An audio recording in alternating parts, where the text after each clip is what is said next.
احب لقاء اللہ جو ہے، احب اللہ لقاء، تو اس میں علامہ قرطبی نے بڑی تفسیر لکھی ہے. ان کی کتاب ہے التذکرہ فی احوال الموتى والآخرہ، کہ بعض ارواح مبارکہ وہ ہوتی ہیں جو نکلتے ہی ان کو پہلے اللہ تعالیٰ کی زیارت کرائی جاتی، نکلتے ہی آسمانوں پر چلی جاتی ہیں، ساتویں آسمان سے اوپر عرش پر اللہ تعالیٰ کی ملاقات ہوتی ہے، پھر ان کو واپس لایا جاتا ہے. جب وہ تجہیز تکفین ہوتی ہے تو فرشتے کے ہاتھ میں ہوتے ہیں اور اس کو شہد کی مکھی جیسا کر دیا جاتا ہے اور اس میں لپیٹ دیا جاتا ہے جنت کے جو حریر اور دیباج کے کپڑے ہوتے ہیں اور روح اور ریحان خوشبوؤں کے اندر اللہ تعالیٰ کی ملاقات کر کے آئے تھے وہاں جو بھی اور اللہ کے دربار میں جو بھی پہنچ جاتا ہے تو اس کو پروانہ مغفرت مل جاتا ہے. یہ وہاں سے کوئی خالی نہیں آیا کبھی بھی، وہاں پہنچنا شرط تک وہاں پہنچ جائے، کہ وہاں پہنچ گیا تو کبھی بھی ایسا نہیں ہوا کہ اس کو وہ کیا جائے. ہمارے والد رحمۃ اللہ علیہ کو خواب میں دیکھا کہ کا مجھے فوراً اللہ تعالیٰ دربار میں لے گئے. تو مجھے پوچھا بھائی تم کیا لائے؟ تو نے کہا میں نے اپنے استادوں کے حکم پر زندگی بسر کی ہے ساری، اور جیسے تو کہا میرے استادوں کو بلایا گیا تو انہوں نے میری شہادت دی، تو پھر اللہ تعالیٰ نے بخشش کے فیصلے کر دیے. پھر واپس آ کر پھر قبر میں سوال جواب جو ہوتے ہیں وہ ایک فارمیلٹی پوری ہوتی ہے اصل میں، اس لیے اس میں آتا ہے کہ انا لنعلم، ہمیں پہلے سے پتہ تھا انک موقن، کہ تو یقین والا. کیسے پتہ تھا؟ پہلے ان کو الگ اطلاع دے دی گئی اس بات کی کہ یہ جو بندہ آیا ہے اس کی فارمیلٹی پوری، جس طرح پاسپورٹ جو ہے کتنا بھی بڑا آدمی ہو تو پاسپورٹ کا ٹھپا تو ہوتا ہی ہے، لیکن پروٹوکول سے لگایا جاتا ہے. تو یہ احب اللہ لقاء، من احب لقاء اللہ احب اللہ لقاء. اس لیے ہمارے حضرت والا فرماتے تھے رحمۃ اللہ علیہ کہ انسان کو ایسا جب محسوس ہو گیا میں نے جانا ہے تو اس کیفیت کو اپنے اوپر آمدن بھی طاری کر لے، اگر ایسی پہلے نہیں ہے. ادھر ادھر کی فضولیات میں نہ پڑے، کیونکہ فضولیات سے کچھ نہیں ہے. وہ میرے بچے کو کیا بنے گا، وہ میری بیوی کو، اس پہ بالکل دل خالی کر دے، اس لیے کہ سب کا اللہ ہے، آپ کس کرنے سے بچنے والے تو نہیں ہے نا. وہ یہی فکر کرے میرے بچوں کیا بنے گا، اس وقت دل احب اللہ لقاء میں کر لے، اللہ کی ملاقات کی طرف. جب اللہ سے ملیں گے خوش ہو، اللہ سے ملیں گے اللہ تعالیٰ زیارت کریں گے کہ جو پردہ غیب میں آج تک چیزیں تھیں وہ دیکھیں، یعنی اپنے اوپر ان احوال کو طاری کرے. حضرت شیخ نے اس سے میں نے خود یہ بات سنی کہ اپنے اوپر طاری جب یہ دیکھے. لیکن یہ اس وقت ہوتا ہے کہ جو بالکل اس انسان کو کہ بس اب جانا ہے، استحضار کا عالم جب شروع ہو جاتا ہے. اس سے پہلے تو وحشت رہتی. علامہ عائشہ صدیقہ رضی اللہ تعالیٰ عنہ نے پوچھا اس وسلم سے اسی حدیث کے بارے میں کہ ہمیں تو موت سے ڈر لگتا ہے اور آپ احب اللہ لقاء. فرمایا کہ یہ بالکل آخری وقت میں ہوتا ہے جب اس کو یقین ہو جاتا ہے کہ میں نے جانا ہے، پھر اللہ کی محبت کا غلبہ ہوتا ہے کہ میں نے وہاں جناب یہ ہوا ہے. اور دنیا میں بھی ہم کوئی بھی سفر کریں، جیسے مدینہ شریف ہے تو جب تک یقین نہیں ہو جاتا کہ ہم نے جانا، اس وقت تو وہ کیفیات طاری نہیں ہوتی نا سفر کی اور وہاں حاضری کی اور وہ ہے. لیکن جب پہلے تو تردد ہے ہوگا نہیں ہوگا، کام ہوگا یا نہیں ہوگا ہے، تو اس لیے فرمایا کہ وہ اس سے پہلے ہوتا ہے. جیسے کہ ایک عالم کو ایسا ہوا تو وہ بہت یعنی پریشان تھے کہ بس میں جا رہا ہوں یہ وہ ہے. تو انہوں نے مجھے اسی بار سوال کیا تو میں نے کہا ابھی جانا تھا ہی نہیں نا اصل میں، تو اس لیے کیفیت تعلیم ہوئی، اس لیے تو ٹھیک کرتے ہو، سیدھے صحیح ہو گئے، طبیعت اچھی ہو گئی، ہارٹ کا مسئلہ تو ٹھیک ہو گیا. میں نے کہا یہ کیفیت بالکل شدھ ہے جب اس کو یقین ہو جاتا ہے حدیث میں آتا ہے میں جا رہا ہوں، تو پھر اس اللہ کی محبت کا غلبہ. تو حضرت والا نے یہ بہت عجیب بات کی ہے، کسی کتاب میں نہیں لکھی کہ آمدن اس کیفیت طاری کر لے. مثلا اللہ نہ کرے، اللہ نہ خدا نہ خواستہ کوئی جہاز میں ہے، جیسے وہ یقین ہے کہ اب گرنے والا ہے، کشتی پر ڈوبنے والی ہے، تو یہ ایسی کیفیت ہے نا. کتنے ایسے بھی جا رہے ہیں ان کو یقین ہے اب تو بھائی ٹکرائے گا، اب تو بچنے کی کوئی صورت نہیں ہے، یہ طاری کر لے، یہ نہ کرے اپنے اوپر اس قسم کا، نہ کرے کہ جی پتہ نہیں کیا ہو جائے گا، یہ کیفیت طاری کر لے اپنے اوپر کہ اللہ کی ملاقات کریں گے، یہ کریں گے، یعنی میرے بچے کیا بنے گا، میری بیوی کیا بنے گا، یا اس کا کیا ہوگا، میرا فلاں، یہ بالکل دل خالی کر دے. ان کا اللہ ہے، وہ اللہ کے سہارے پر سارے ہیں.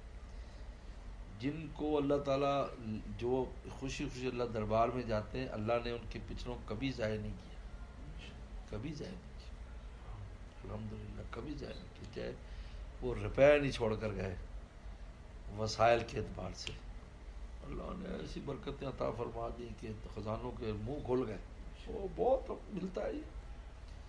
7ویں نسل تک ان لوگوں کا خیال کرتے ہیں.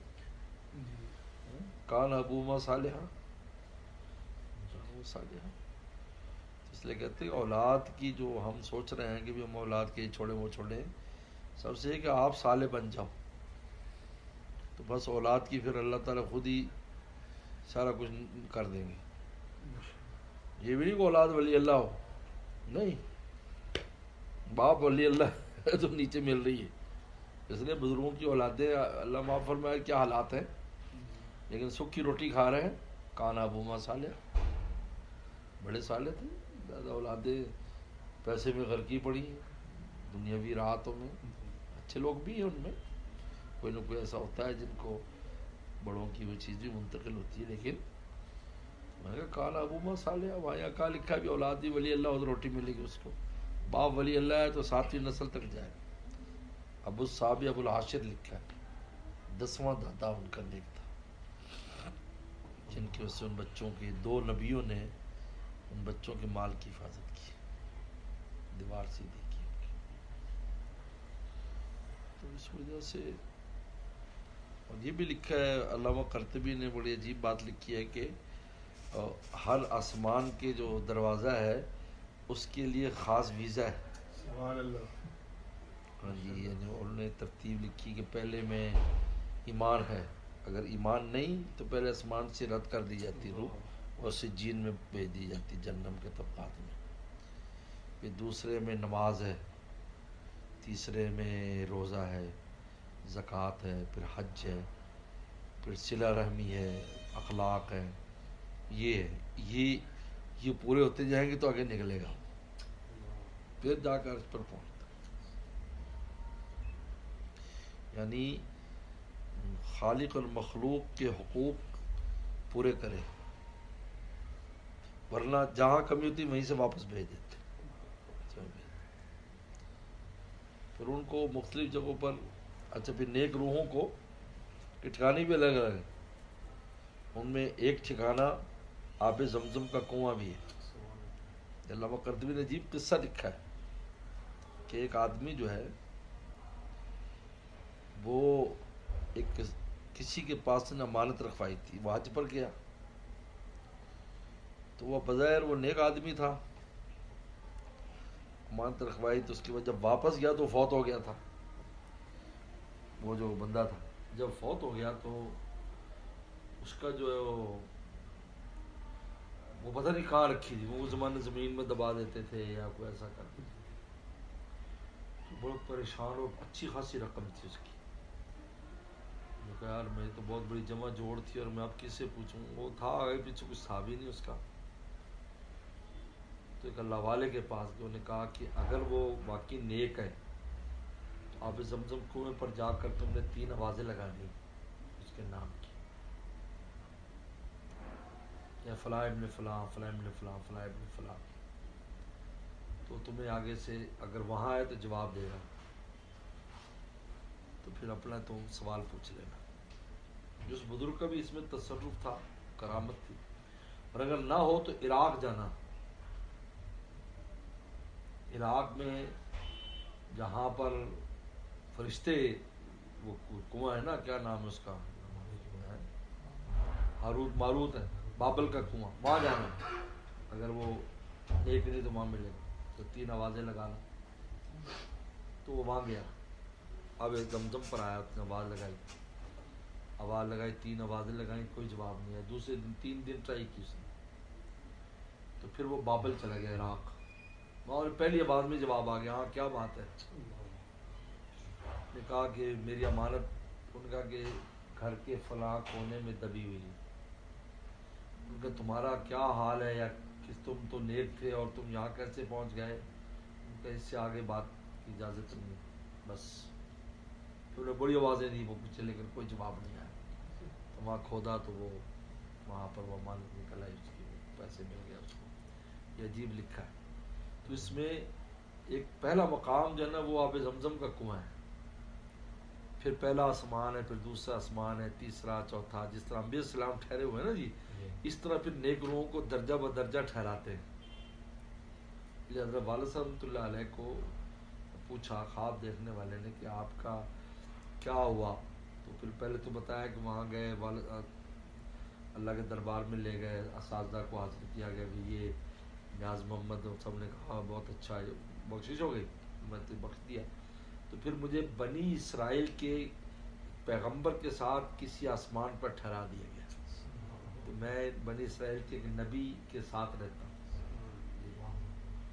ہمارے والد صاحب نے فرمایا خواب میں کہ ان کے ساتھ مجھے جگہ ملی ہے، میں وہاں پر میری روح مالک.